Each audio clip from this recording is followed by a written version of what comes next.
most men don't realize the comfort they cling to is actually a meticulously crafted illusion keeping them blind. It's a quiet consensus, a social contract you signed without ever reading the fine print. You believe you're moving forward, building a life, a career, a reputation. But what if the path you're on, the one they told you was freedom, is actually a brilliantly disguised treadmill? What if the constant need for more success, more validation, more distractions, is a symptom of something far more profound and unsettling, hidden deep within every ambition, every goal you chase, is an unnamed fear? This isn't an evil nature, not something to fix. It's the unseen conductor orchestrating your relationships, your status, and your every attempt at control. It's the phantom limb you feel but can't touch, the part of yourself that was once whole, but has since been amputated and buried deep. The world told you to be a man, to be strong, to be in control. But in that silent contract, they also told you to kill a piece of yourself, to disown a shadow you couldn't understand. And you did it, you buried it alive, and now that buried thing is stirring. It's not just a memory or a regret. It's a pressure you feel in your chest when the room goes quiet. It's the sense of unease that washes over you at 3 a.m. when you're staring at the ceiling. They told you this was anxiety, a minor chemical imbalance. They gave you pills, techniques, and platitudes, but they never told you it was a part of you, a part you locked in the basement, now scratching at the door, demanding to be let out. You think your relentless drive is a virtue. You believe your focus on the future is a sign of your strength. But what if all of that energy, all of that focus, is just a smoke screen? A masterful illusion you've created to avoid turning around and facing the one thing you're terrified of seeing. The person you were before the world got its hands on you, the desires you were told were shameful, the fears you were told were weak.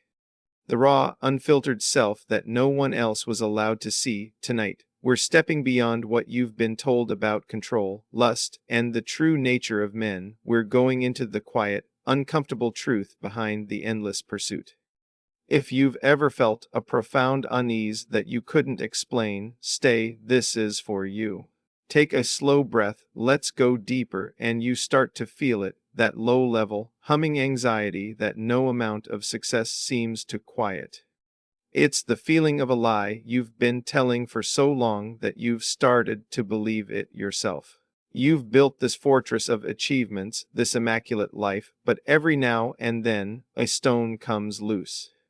And in that moment of silence, you get a glimpse of the vast, empty space you've been trying to cover up. This isn't a problem with your life, it's a problem with the foundation. The foundation you were told to build on lies, on omissions, on a carefully curated image of a man you're not. You see it in the way you interact with others, the casual detachment, the refusal to let anyone get too close. You call it being selective or being your own man, but in the quiet moments, you know it's a form of quarantine. A fear that if anyone were to get past the gate, they would see the frantic, terrified person on the other side. So you keep them at a safe distance, locked behind the walls you built, telling yourself it's for their protection. But in reality, it's for yours. It's the terror of being seen for who you truly are, not the version you project to the world. This isn't about being fake. It's about a man who has been running for so long he has forgotten what he is running from. He's just running. The chase becomes the identity. The motion becomes the purpose. He's the CEO who can't sit still, the man who fills his calendar with commitments, the one who can't stand to be alone. What feels like freedom, the ability to go, to do, to conquer, is actually a profound deception. The illusion is the activity itself. The endless movement is a carefully constructed ritual to avoid the terrifying silence of facing his own soul. He is not a man of action, he is a man of avoidance, with a very convincing disguise. But there is a crack, a single hairline fracture in the perfect mirror you hold up to the world. And through that crack, a sliver of darkness is beginning to show. You can ignore it, you can polish the mirror harder, but you know it's there. That's only the surface. The real danger hides deeper. It begins with the addiction to constant noise. A man who is running from himself can't stand silence. He fills every gap with something: the podcasts in his ears, the aggressive gym music, the endless scroll of social media, the background noise of a TV he's not even watching. He's not doing this to be informed or entertained. He's doing it to drown out a voice, the quiet, uncomfortable voice of his own soul. It's a fear of being alone with his own thoughts, a fear that if he stops, even for a moment, he'll have to confront the ghost of who he used to be. This isn't a problem of focus or concentration. It's an altar of busyness, a meticulous ritual of distraction. Every single item on his to-do list, every social gathering he forces himself to attend, is another brick in the wall he's building between himself and his true reflection. The world praises him for his discipline, his hustle, his relentless drive. They call him a go-getter. They have no idea he's not a hunter, he's a fugitive, and the only thing he's chasing is another way to escape himself. Consider the man who prides himself on his rationality. He is a man of logic, of data, of cold, hard facts. He dismisses emotions as weakness. He believes he is in complete control of his decisions, his life. But what he fails to see is that this fortress of logic is a desperate attempt to suppress a deep, emotional wound. He's not rational. He's a man who has decided that feeling is too dangerous. He has amputated his own heart to avoid a pain he never healed from, and now he wonders why he feels so empty, so disconnected, so alone. Even when surrounded by others, every man thinks he's in control until he learns this. Then you see it in his pursuit of women, not the genuine desire for connection, but the frantic, almost desperate need for conquest. He sees relationships as a series of victories, a game to be won. Each new woman isn't a partner, but a trophy, a momentary validation of his masculinity and desirability. And once he has it, once the initial thrill of the chase is over, he becomes bored. He finds a flaw, an excuse, and moves on to the next. He calls this his freedom, his refusal to be tied down. He doesn't realize he's not free. He's a prisoner of his own pattern. He's running from the fear of intimacy, the fear of letting anyone see the real man behind the performance.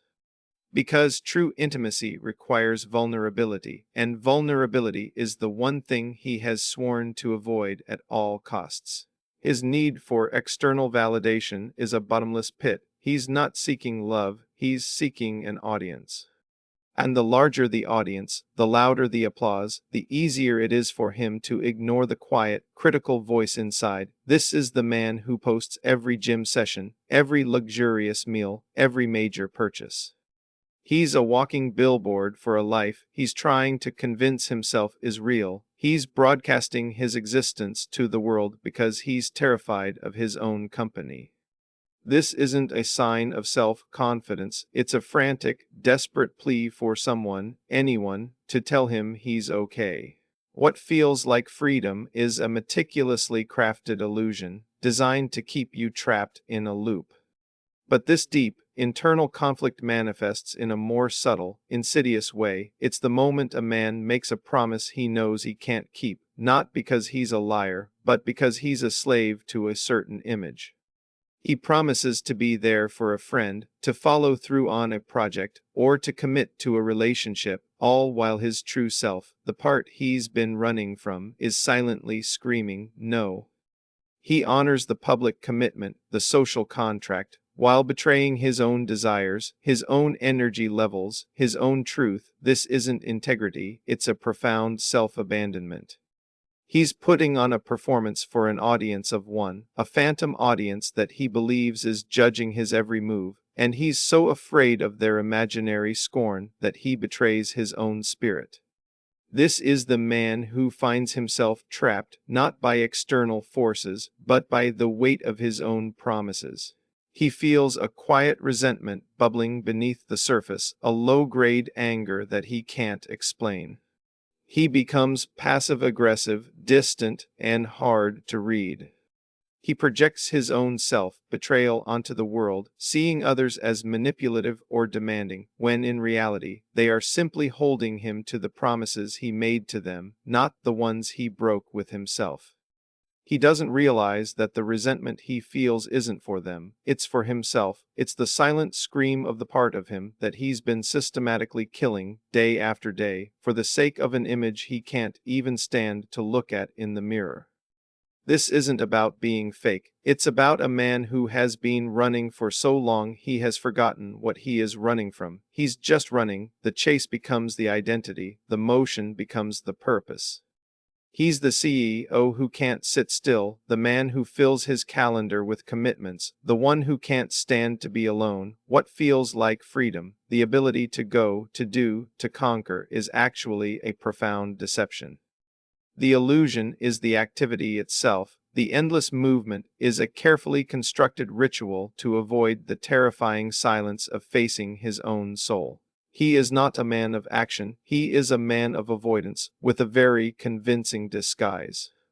But that's only the surface. The real danger hides deeper. He becomes a master of borrowed identities. The man running from himself doesn't create a life, he assembles one from parts. He adopts the opinions of influential friends, wears the brands that project the right status, and speaks in the jargon of his industry.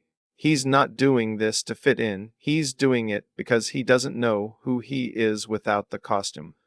His personality is a carefully constructed cage built from the approval of others, designed to hide the person he's afraid to be.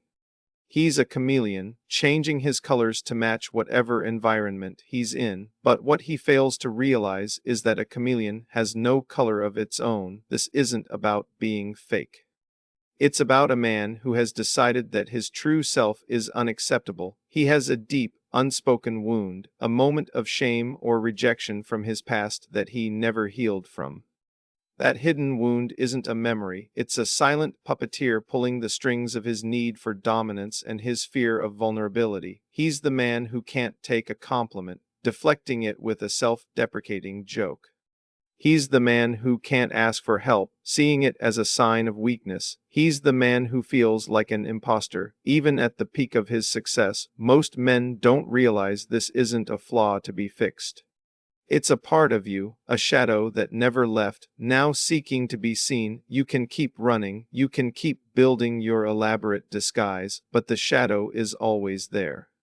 It's what you feel at the end of the day when you're alone in a quiet room, and the silence echoes with the ghost of a person you once were. The desire you fight hardest is the one that owns you. Now we get to the echo of silence. The man who runs from himself often speaks the loudest. He fills every room with his voice, his opinions, his perfectly rehearsed stories. This isn't confidence. This is a desperate attempt to drown out a quiet, unsettling voice within that tells him he is fundamentally empty. He uses his words like bricks, building a wall of noise to keep his own truth locked away. He's the one who can't handle a lull in conversation, who quickly changes the subject if it gets too deep, who uses humor not to connect, but to deflect.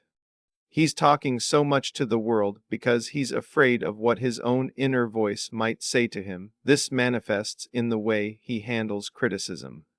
A minor piece of feedback isn't seen as a suggestion for growth, it's a personal attack, a seismic event that threatens to crack the carefully constructed facade. He becomes defensive, angry, or dismissive, because the criticism confirms his deepest fear that he is not what he pretends to be. He doesn't see the person giving the feedback, he only sees a mirror, and he is terrified of what it's showing him.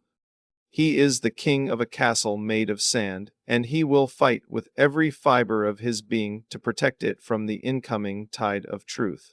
The truth is, he's not trying to win an argument, he's trying to win a fight against himself. He's so busy defending the illusion of his strength that he has forgotten what real strength feels like. It is not about winning every battle. It is about having the courage to look at the wound, to name it, and to begin the quiet, terrifying process of healing. But that's only the surface. The real danger hides deeper. It comes to a head in the final gatekeeper, the walls he builds between himself and others. The man running from himself is an expert at creating distance. He might be physically present at a family dinner, but his mind is 1,000 miles away, on his phone, lost in a podcast, or mentally rehearsing a business pitch. He uses work, hobbies, and even his own commitments as an emotional shield. This isn't a sign of strength or independence. It is a last-ditch effort to protect himself from the terrifying possibility of being truly seen. He's afraid that if he lets someone get close, they'll see the frantic, terrified person on the other side of the wall, the person who can't handle the silence, the person who believes he is an imposter. He sees his emotional distance as a form of self-preservation, but in truth, it's a form of solitary confinement. He has locked himself in a prison of his own making, a silent, soundproof cell where no one can hurt him, but where no one can reach him either. He doesn't want to be alone, but he's terrified of being with someone who might discover the truth. He's caught between the desire for connection and the paralyzing fear of exposure. The walls aren't there to keep people out, they're there to keep him in. The very thing they use to build walls and push others away, the emotional distance, the refusal to commit, isn't a sign of strength, but the last defense protecting them from the terrifying possibility of being truly seen. Then the frantic chase finally ends, the endless motion comes to a jarring stop. It might be due to a career collapse, the end of a long-term relationship, or a simple moment of forced solitude, a silent sickness or a lonely holiday. And in that terrifying silence, the man is left with a choice. He is forced to confront the shadow he's been running from. He can no longer hide behind work, distractions, or borrowed identities. The music has stopped, and he is left alone in the room with himself. This is the moment of reckoning. The moment he has to negotiate with the shadow, the part of him he buried so long ago. He will feel a profound, bone-deep sense of shame. Not for anything he's done, but for who he believes he is. He'll see the lies he told himself, the compromises he made, the integrity he slowly bled out for the sake of an image. But in that shame, there is a strange, unsettling invitation. The shadow, the thing he feared, is not an enemy. It is a part of him that has been waiting. It is the raw, untamed potential that he was taught to suppress. It is the creativity he was told was impractical, the vulnerability he was told was weak, the deep emotions he was told were for women. It's all of it, waiting in the dark, and the choice is simple, but terrifying. He can either crumble completely under the weight of this truth, or he can extend a hand. He can turn to face the shadow, not as an enemy to be defeated, but as a part of himself to be integrated. This isn't about becoming a better man in the conventional sense. This is about becoming a whole man. This is about picking up the pieces of his own soul and daring to look at what's inside. The desire you fight hardest is the one that owns you. Tonight, when you finally allow yourself to be still, a strange thing will happen. The noise will fade. The distractions will lose their hypnotic power, the frantic need to run will quiet down, and in that silence, you won't find peace, not at first. You will find the unsettling truth that the thing you feared most was not a monster in your past, but the untamed power and potential you buried within yourself. The emotions you were taught to suppress, the vulnerability you were told was a weakness, the wild, chaotic desires you tried to kill, they were never the enemy, they were the raw, unfiltered fuel for a life you were too afraid to live. You are not broken, you are not a victim, you are a man who has been running a very long and very convincing race against his own soul, and tonight, the race ends. This is not about winning or losing. It's about a quiet, profound acceptance of what's true. The man who stops running isn't weaker. He is stronger because he has the courage to stand still in the face of his own darkness. And in that stillness, he finds not a monster, but a shadow waiting to be reclaimed. He learns that true strength isn't about control, it's about integration. So, tonight, when you face your own reflection, you will see the part of you they told you to kill, the part that never left, and for the first time, you will not turn away.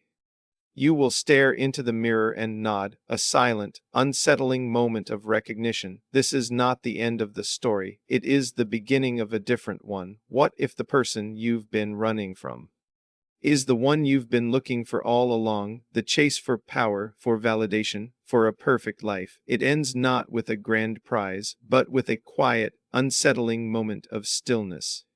In that moment, you will find the raw, untamed potential you buried within yourself. This isn't a call to fix yourself, but a challenge to befriend the shadow. The untamed parts, the forgotten desires, the wounds you tried to hide, they aren't weaknesses, they are the source of your true, undeniable power. If this video felt like a mirror, if it revealed a part of you that has been quietly stirring, then it's time to stop running. Like this video if you're ready to face the truth. Subscribe if you're ready to reclaim the parts of yourself you were taught to kill, and leave a comment below. Share one thing you're ready to stop running from, and start integrating into your life. The conversation begins now.